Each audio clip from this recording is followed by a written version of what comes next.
By the way, thank you for serving the Marines. Congressman Boswell, I'm Stacy Picard. I'm a constituent from Knoxville. No one asked me to come here today, and I wrote these remarks myself. Yes. Under the proposed health care reform bill, all Americans will be required to participate in a qualified plan or face stiff penalties. The President-appointed Health Choices Commissioner will establish all health benefit standards for these qualified plans.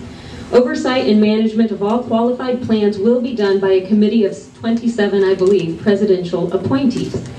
Those in line for these president-appointed positions are Dr. Blumenthal, Dr. Ezekiel Emanuel, who have written extensively in favor of comparative effectiveness analysis, including cost-effective analysis. Comparative effectiveness analysis alone is not a bad thing. Comparative effectiveness analysis compares different treatments for the same disease to determine which treatment is the most effective. This is helpful information for doctors and patients as they make decisions about their health care. However, cost-effective analysis, which is advocated by Drs. Blumenthal and Emanuel, means deciding whose lives are worth the cost of certain health benefits and whose are not. I believe, and I think you do too, that most Americans do not want their government to have the power and control to make cost-effectiveness decisions for its people. I especially believe they do not want this power and control to be concentrated to a president-appointed council. I have a 3-year-old son with spina bifida.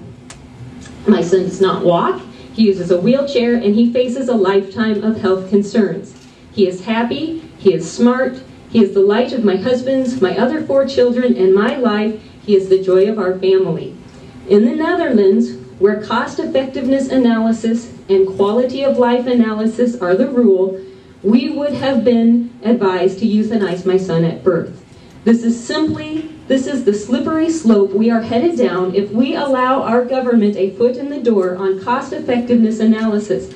No one was going to start euthanizing anyone anytime soon in the United States, but they will begin to formulate how to calculate the value of people's lives and how much health benefit individuals deserve based on the number of productive years they have to contribute to society.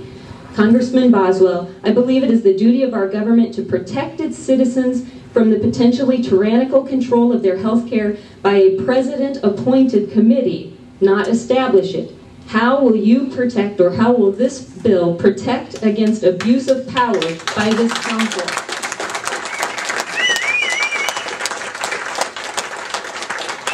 Well, first off, you brought some information. Will you share it? Can I? Absolutely. Well, good. We'll share that, and Katie, we'll look that over very carefully, and we'll get back to you. We'll talk to you about that. So I certainly don't want anybody directing everything as you presented. So yeah, you get that from her. Just when I finish, you can get this from her. And so we'll certainly take that into consideration. Like I say, we got 3 bills in the House. And now, during this month of August, they're going to be trying to bring them together.